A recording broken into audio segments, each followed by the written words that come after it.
I'm Kamal Santamaria. These are some of the top stories we're following on Al Jazeera. The Philippines has declared a state of national calamity following Typhoon Haiyan.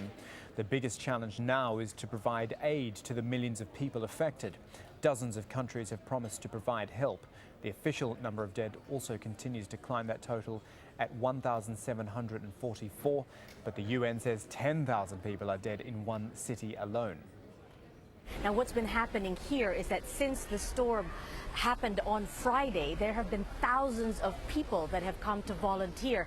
They felt impotent, they say, at not being able to do anything to help 10% of the population of the country that has been affected by this typhoon, almost 10 million people. Now, what's been going on here is 20,000 tons, or rather 20,000 bags of what they call family packs are being prepared every day and then being sent out to the central Philippine Islands, and from there to get them distributed to those that most need it. Inside those packs, a bit of rice, canned goods, noodles, and some water that they can drink. Now, these people have gone without for going on 4 days now. The problem is, once these packs get to like some of the larger cities like Cebu or indeed the Tacloban airport, which has now half reopened, it is then difficult to get that onto the villages that have been most affected because roads are still impassable. And now, with a storm brewing again over those islands, even the seas are very difficult to traverse.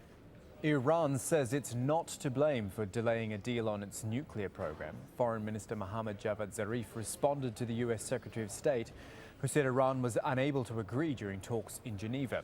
But both Iran and world powers say a deal is moving closer. And after an outbreak of polio in Syria, the United Nations is starting the largest ever polio vaccination campaign in the Middle East. All part of a campaign coordinated with the Lebanese government to make sure all children of all nationalities living in Lebanon are immunized. There are 800,000 Syrians registered as refugees there. Half of them are children, and many have not been vaccinated since they arrived. Just some of the stories we're looking at here on Al Jazeera. Plenty more for you online at aljazeera.com.